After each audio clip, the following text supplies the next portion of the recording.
Saludos hermanos y amigos, saludos, bendiciones. Hoy viernes, día de preparación. Recordamos a nuestros amigos que nos ven por YouTube a registrarse y darle a la campanita para que sigan recibiendo directamente todos estos mensajes. Así que, favor de ustedes, registrarse y darle a la campanita por este canal de YouTube, ya que estamos transmitiendo diariamente este comentario de la lección. Hoy viernes, día 5 de noviembre, día de preparación para el sábado. La lección es la número 6, porque ¿qué nación grande hay? El texto para toda esta semana ha sido: ¿y qué nación grande hay que tenga estatutos y juicios justos, como es toda esta ley que yo pongo hoy delante de vosotros? Deuteronomio 4:8. Bendito Señor, te damos las gracias porque has sido muy bueno, justo, santo y misericordioso. Enséñanos en este día a temblar ante tu palabra, obedeciéndola alegremente.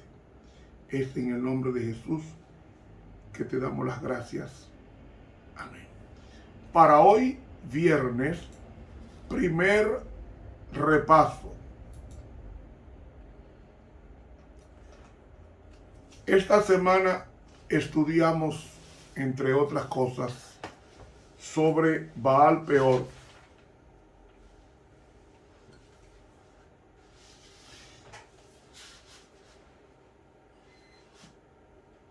Las victoriosas fuerzas de Israel habían vuelto de Basán con sus corazones alborozados y con una renovada fe en Dios. ¿Por qué? Porque habían logrado la posesión de un territorio de valor y estaban seguras de inmediato la conquista de Canaán. Solamente el río Jordán mediaba entre ellas y la tierra prometida. En el lado este del Jordán, entre el río y la alta meseta que Israel había atravesado, había también una planicie de varios kilómetros de anchura y que se extendía a alguna distancia a lo largo del río Jordán. Ese valle era el valle de Moab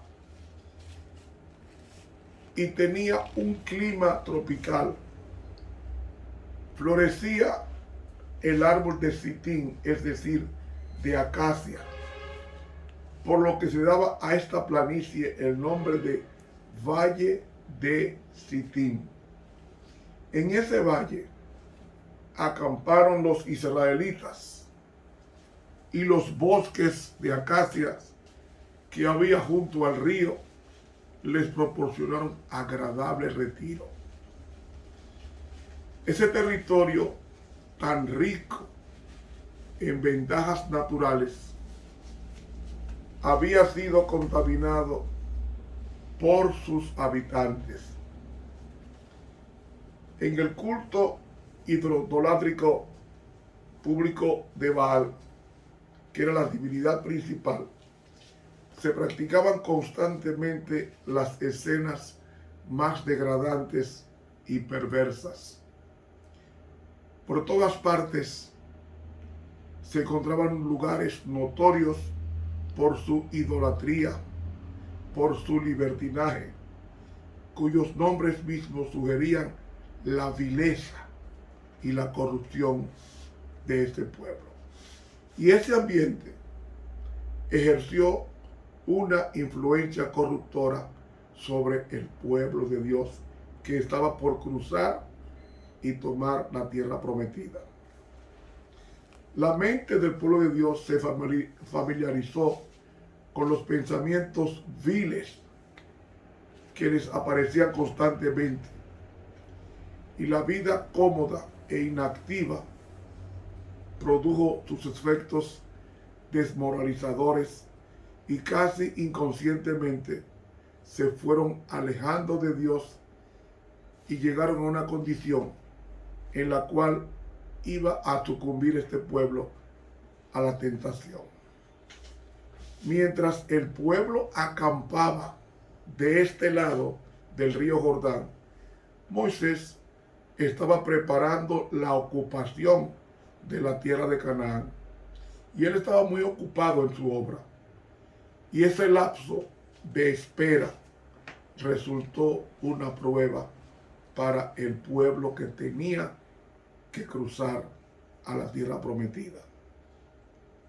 Pero nos dice en el libro de Números, el capítulo 25 y los versículos 1 y 2, lo siguiente. Capítulo 25. Y reposó Israel en Sitín, y el pueblo empezó a fornicar con las hijas de Moab, las cuales llamaron al pueblo a los sacrificios de sus dioses, y el pueblo comió e inclinóse a sus dioses. Y allegóse el pueblo a Baal Peor, y el furor de Jehová se encendió contra Israel. Una pausa aquí. ¿Qué fue lo que llevó al pueblo de Dios a cometer ese pecado en el valle de Sitín? Escuche lo que nos dice la pluma inspirada en el libro Patriarcas y Profetas, en la página 484. Oiga lo que dice ella. Al principio hubo muy pocas relaciones entre los israelitas y sus vecinos paganos, pero después de algún tiempo, las mujeres madianitas comenzaron a introducirse en el campo. La aparición de ellas no causó alarma y tan cautelosamente llevaron a cabo sus planes que nadie llamó la atención de Moisés al asunto. Estas mujeres tenían por objeto en sus relaciones con los hebreos seducirlos para hacerles violar la ley de Dios, llamar la atención a costumbres y ritos paganos e inducirles a la idolatría. Ocultaron diligentemente estos motivos bajo la máscara de la amistad, de manera que ni siquiera los guardianes del pueblo los sospecharon. ¿Quién fue que mandó a esas mujeres a atentar al pueblo de Dios? Sigue diciendo, por consejo de Balaán, el rey de Moab, decidió celebrar una gran fiesta de honor a sus dioses y secretamente se concertó que Balaán indujera a los israelitas a asistir. Ellos le consideraban profeta de Dios y no le fue difícil alcanzar su fin. Gran parte del pueblo se reunió con él para asistir a las festividades.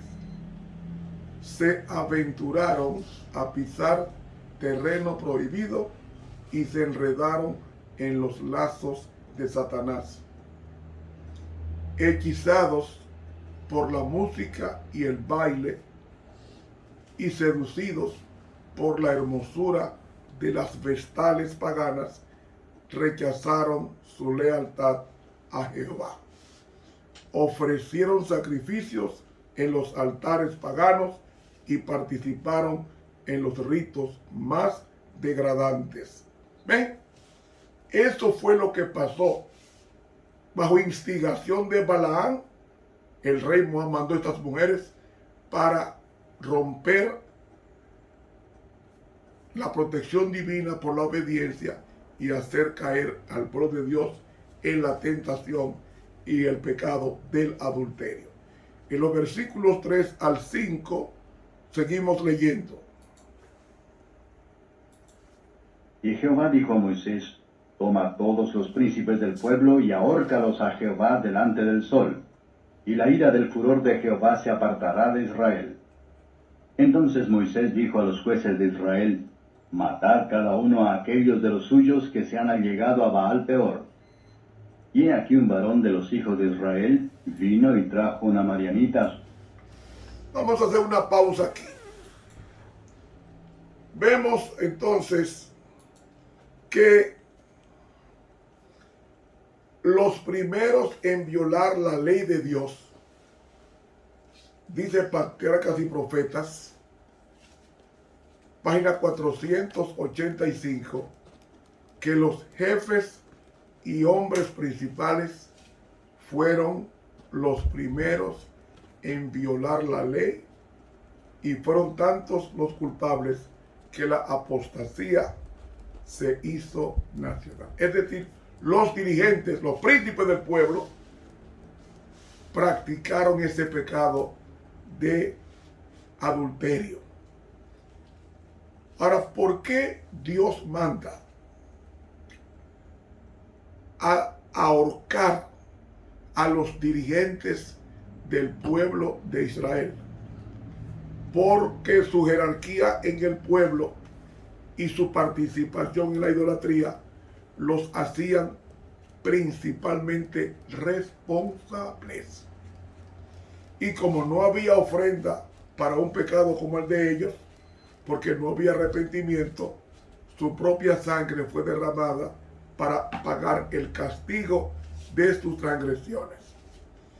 Y a quienes tomaron 70 jueces ancianos que ejecutarían a estos príncipes, mostrando así celo por Dios y a su culto. En el libro Patriarcas y Profetas, página 485, dice ella en un parrafito: Dios ordenó que quienes encabezaron esa apostasía fuesen ejecutados por los magistrados. La orden se cumplió inmediatamente. Los ofensores fueron muertos y luego se colgaron sus cuerpos a la vista del pueblo para que la congregación, al percibir la severidad con que eran tratados sus cabecillas, adquiriese un sentido profundo de cuánto aborrecía a Dios su pecado y de cuán terrible era su ira contra ellos. Continuamos la lectura. Y aquí un varón de los hijos de Israel vino y trajo una marianita a sus hermanos, a ojos de Moisés y de toda la congregación de los hijos de Israel, llorando ellos a la puerta del tabernáculo del testimonio. Llorando a la puerta del tabernáculo del testimonio.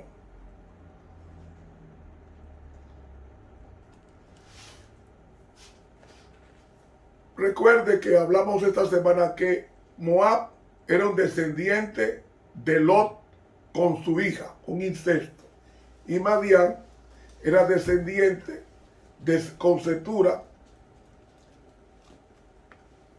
Y eran entonces colaboradores en la conspiración para destruir al pueblo de Dios, los madianitas y los moabitas. Esta mujer, la que tomó este noble de Israel, era prostituta,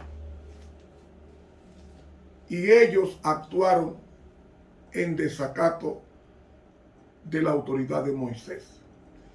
Y todos creyeron que el castigo era justo, y el pueblo se dirigió enseguida al tabernáculo y con lágrimas en los ojos y con profunda humillación confesó su gran pecado. Y mientras ellos estaban llorando, Sinri, uno de los nobles de Israel, vino en forma atrevida acompañado de una ramera madianita, que era princesa de una familia distinguida de Madián, y la llevó a la tienda.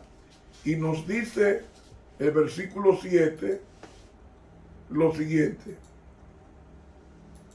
Y viólo Finehés, hijo de Eleazar, hijo de Aarón el sacerdote, y levantóse de en medio de la congregación y tomó una lanza en su mano, y fue tras el varón de Israel a la tienda, y alanceólos a ambos, al varón de Israel y a la mujer por su vientre, y cesó la mortandad de los hijos de Israel.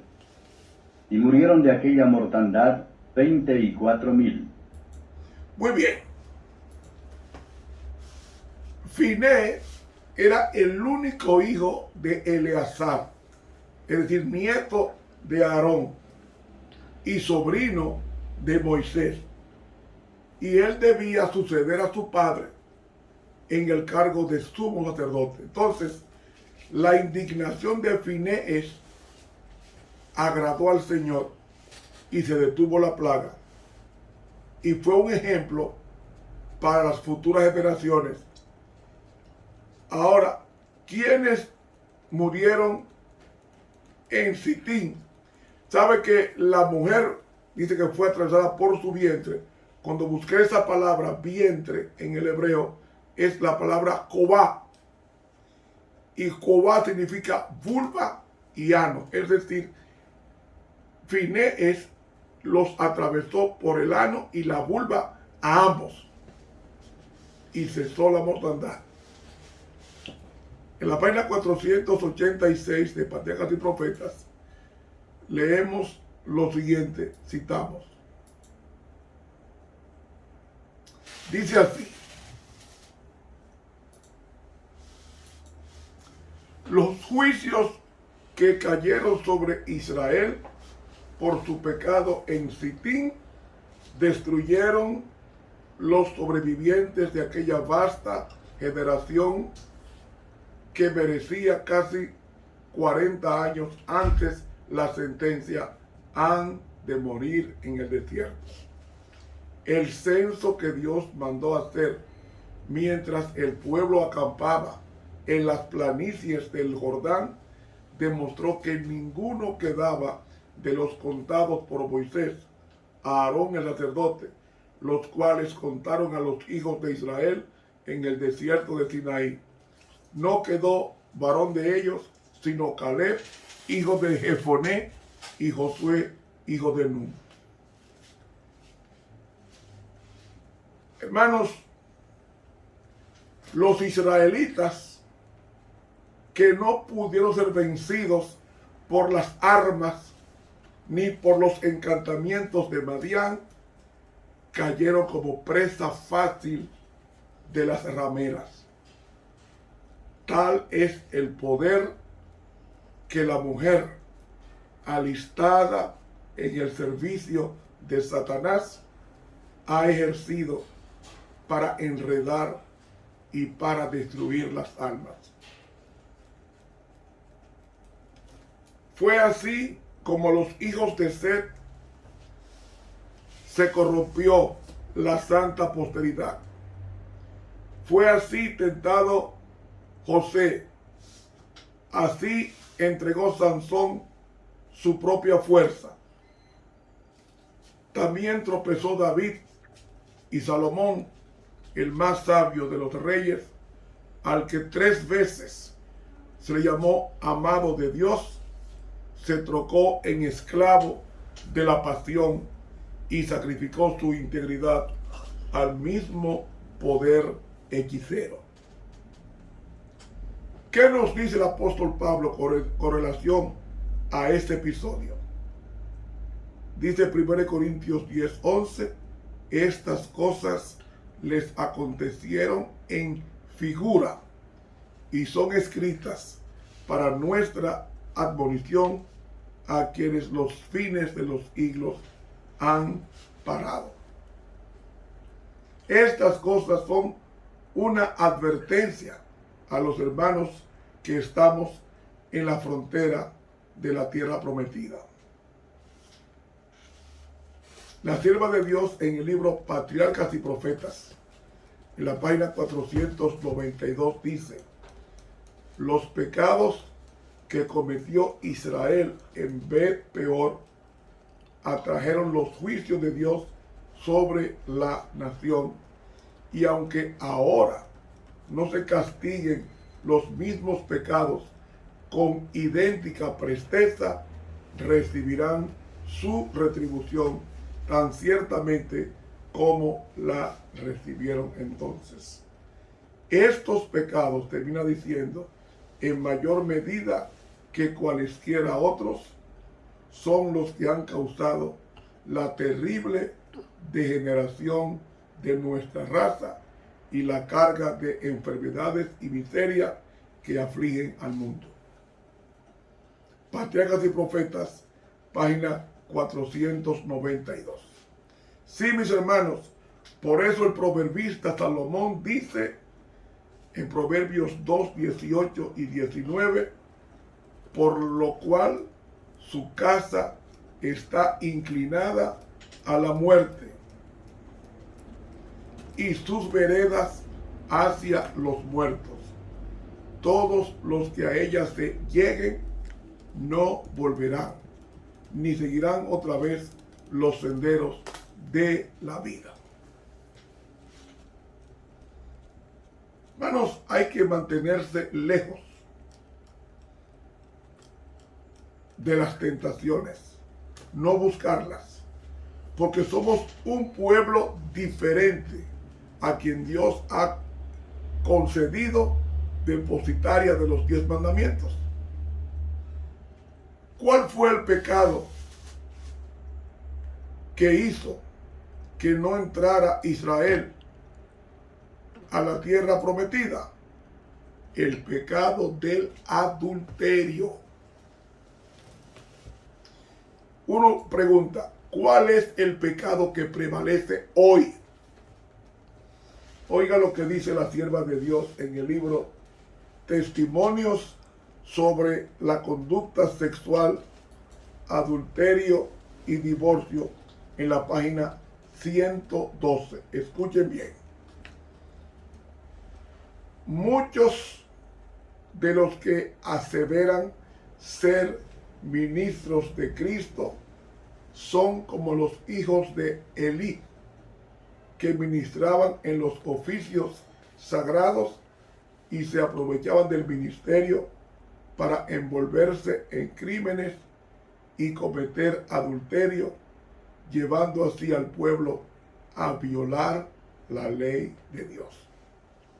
Los tales tendrán que dar una terrible prestación de cuentas cuando los casos de todos sean presentados delante de Dios y juzgados de acuerdo con las acciones realizadas contra el cuerpo. El adulterio es uno de los pecados más terribles de nuestro tiempo, y este pecado prevalece en los profesos cristianos de todas las clases sociales. Testimonios sobre la conducta sexual, adulterio y divorcio, página 112 de la Pluma Inspirada. Hermanos, es un pecado prevaleciente, exactamente igual como en los días de Moisés en la frontera de la Canaán terrenal. Yo pregunto, ¿cuándo un crimen es 10 veces más grande a los ojos de Dios? Escuche lo que dice la mensajera. Testimonios para la Iglesia, tomo 2, página 401. Dice: el más solemne mensaje que alguna vez haya sido encomendado a mortales ha sido confiado a este pueblo, y pueden tener una influencia poderosa si permiten que este mensaje los santifique.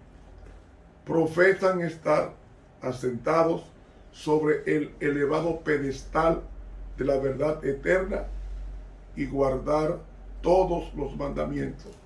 Por lo tanto, si se complacen en el pecado y cometen fornicación y adulterio, su crimen es 10 veces más grande que el de las personas que he mencionado, quienes no reconocen la vigencia de la ley de Dios. Es decir, un cristiano que practique el adulterio es 10 veces más criminal que aquel que no tiene la luz que tenemos los cristianos. Y dice, de un modo muy especial, los que profesan guardar la ley de Dios lo deshonran y desacreditan la verdad al transgredir sus preceptos. Fue el predominio de este mismo pecado, la fornicación entre el pueblo del antiguo Israel, lo que les acarreó la manifestación clara del desagrado de Dios. Sus juicios luego siguieron inmediatamente a su infame pecado. Miles cayeron y sus cuerpos corruptos fueron abandonados en el desierto. Hermanos, esto es un mensaje para nosotros que somos un pueblo distinto, un pueblo, una nación grande que tiene estatutos y juicios justos. Debemos de aprender la lección de nuestros antepasados y no caer en el mismo pecado que ellos cayeron y 24,000 murieron en aquel lugar. Este estudio continuará mañana, si Dios lo permite. Estuvo con ustedes el profesor Ramón Romero.